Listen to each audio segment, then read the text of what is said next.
이과 계열 편입, 어떻게 보면 지금이 적기이자 기회일 수 있습니다. 안녕하세요 여러분, 편입 전문 학습 플래너 피치쌤입니다. 편입이라고 하면 크게 인문 계열과 이과 계열 편입으로 나누어지는데요. 오늘은 이과 계열 편입을 기준으로 왜 지금이 기회라고 하는지 알려드릴게요. 우선 결론부터 말씀드리면 지금이 적기인 이유는 바로 메디컬 이슈 때문인데요. 통합 수능과 메디컬 대입의 연쇄 효과로 편입 시장이 넓어지는 중이에요. 특히 메디컬 쪽에는 PT 시험 폐지로 약대 편입까지 살아났어요. 물론 그 티오조차도 점점 다시 줄어들고 있지만 편입이 적기라는 게 있는 만큼 아직은 그 적기에 해당되고 있는데요. 하지만 그럼에도 편입 자체는 사실 굉장히 어렵기 때문에 이미 준비를 해두신 분들이나 또는 지금부터 준비를 빠르게 해주셔야 된다는 거예요. 이과 계열 편입은 편입 수학이 가장 중요한데요. 편입 수학은 수능 수학과 다르게 높은 사고력을 요하지 않습니다. 공부를 해보셨거나 관련해서 조금 알아보신 분들은 범위가 굉장히 넓은 걸 확인하실 수 있었을 텐데요. 그만큼 시험을 준비하는 짧은 기간 동안 얼마나 기본적인 개념을 머리에 넣어가느냐가 중요해요. 그리고 수능과는 달리 단순 암기 그리고 킬러 문항의 느낌을 내는 문제가 나오지 않죠.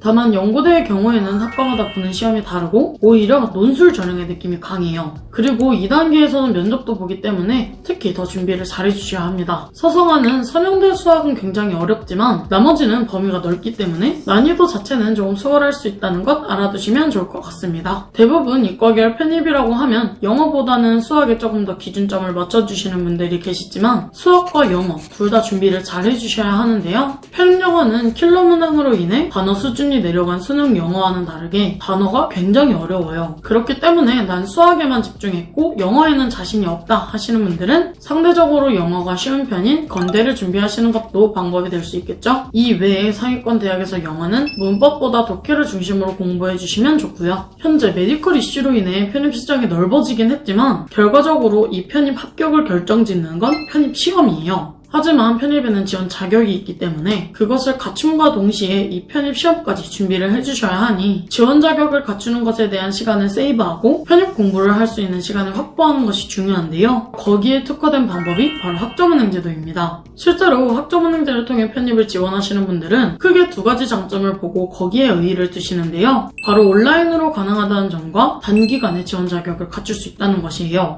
온라인은 이해가 가지만 단기간에 가능하다는 부분에서 이해가 잘 안 되시는 분들이 계실 수 있는데요. 여기에 대해서 궁금한 게 있으신 분들은 아래 댓글이나 설명란 통해서 문의 주시면 빠르게 답변 도와드리도록 하겠습니다. 오늘은 여기까지. 이렇게 해서 이과 계열 편입이 지금 기회가 될 수 있는 이유, 그리고 편입시험 준비에 대한 특징까지 짧게 알려드렸는데요. 대학마다 차이는 조금씩 있어도 준비하실 때 가장 중요한 건 시간이에요. 특히 자소서가 폐지된 수능과는 다르게 편입에서는 아직도 자소서가 활용되고 있는 학교가 있어요. 따라서 이 모든 걸 다 병행할 수 있는 시간이 필요한데요. 하나라도 부담을 줄일 수 있다면 어떻게든 시간을 확보하는 것이 정말 중요하겠죠. 혹시 이런 시간 확보에 대한 부분, 시험 진행 방법에 관련해서 더 궁금한 게 있으신 분들은 아래 댓글이나 설명 통해 문의 주시면 좋겠네요. 모두의 편입 합격 여정을 응원하겠습니다. 지금까지 편입 전문 학습 플래너 피치쌤이었습니다. 감사합니다.